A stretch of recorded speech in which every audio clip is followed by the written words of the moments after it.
ഇതാണ് മരച്ചീനി. ഇതാണ് ഇന്നത്തെ സ്പെഷ്യൽ. ഇതിന്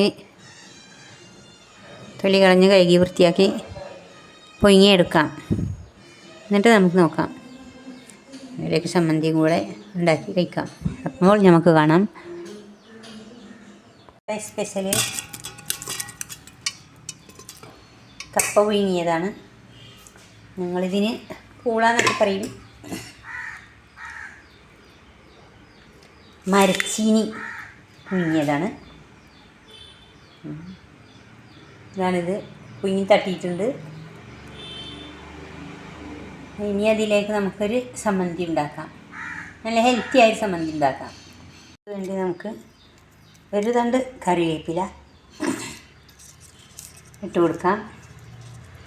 പിന്നെ ചെറുനാരങ്ങയുടെ ഇലയാണ്. അതിങ്ങനെ 4 ഇല ഇട്ട് കൊടുക്കുന്നുണ്ട്. അതിൽ 2 ഇല കുറച്ച് മൂത്തതാണ്. ഇങ്ങനത്തെ ഇലയാണ് അതിന് വേണ്ടത്, തളിരില. ഞാനൊന്ന് എടുത്ത് കൊണ്ടുവന്നത്. തളിരില കുറവായതുകൊണ്ട് 2 മൂപ്പ് കൂടിയ ഇല ഇട്ട് കൊടുത്തതാണ്. കറിവേപ്പിലയുടെ ഔഷധ ഗുണങ്ങളെക്കുറിച്ച് ഞാൻ പറയാതെ തന്നെ നിങ്ങൾക്ക് എല്ലാവർക്കും അറിയാവുന്നതാണ്. അതുപോലെ തന്നെ ചെറുനാരങ്ങയുടെ ഇലയുടെയും ഗുണങ്ങളൊക്കെ എല്ലാവർക്കും അറിയുന്നതാണ്. അതുപോലെ തന്നെ കാന്താരിയാണ്.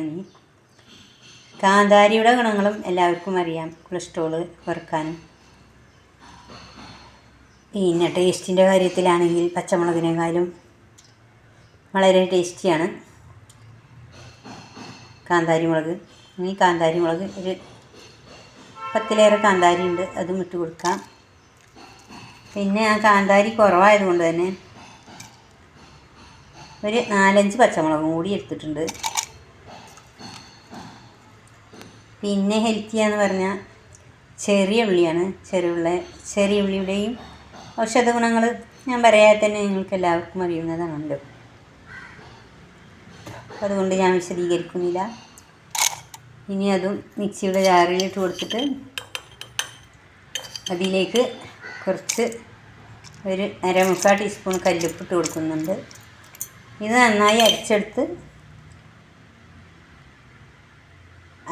കൊണ്ടുവരാം. കിട്ടിയിട്ടുണ്ട്. അതിലേക്ക് ഞാനിത് മറന്നു പോയതാണ്. ആ ഇലയുടെ ഒക്കെ ടേസ്റ്റ് ഒന്ന് വരണമെങ്കിൽ കുറച്ച് ഒരു നെല്ലിക്കാലിപ്പത്തിലുള്ള പുളിങ്ങ ഇട്ട് കൊടുക്കുന്നുണ്ട്. അത് നമുക്ക് അരച്ചെടുക്കാം. അരച്ചെടുത്തിട്ടുണ്ട്. ഇതിൻ്റെ കളറ് കഴിഞ്ഞ വർഷത്തെ പുളിങ്ങ ആയതുകൊണ്ടാണ് കുറച്ച് കറുത്ത് വന്നത്. ഇനി അതിലേക്ക് കുറച്ച് വെളിച്ചെണ്ണയും ഒഴിച്ച് കൊടുത്തിട്ട് ഇത് പൂള ഇങ്ങനെ തിന്നാലും ഉണ്ടല്ലോ, വയറ് നിറഞ്ഞാലും മതിയാക്കൂല. വീഡിയോ ഇഷ്ടമായ സബ്സ്ക്രൈബ് ചെയ്യണേ. ഇന്നും ഒരു വീഡിയോയുമായി വരാം ഇൻഷാ അല്ലാഹ്. ഇന്നത്തെ ഐറ്റംസ് എന്ന് പറഞ്ഞാൽ ഇതൊക്കെയാണ് കേട്ടോ. മോര് കാച്ചിയത്, ചോറ്, മുരിങ്ങയില ഉപ്പേരി, ഉണക്കൽ മീൻ പൊരിച്ചത്, ചമ്മന്തി, കപ്പ വേറെയും. ഓക്കെ, വീഡിയോ ഇഷ്ടമായാൽ ലൈക്ക് ചെയ്യാനും സബ്സ്ക്രൈബ് ചെയ്യാനും മറക്കരുതേ.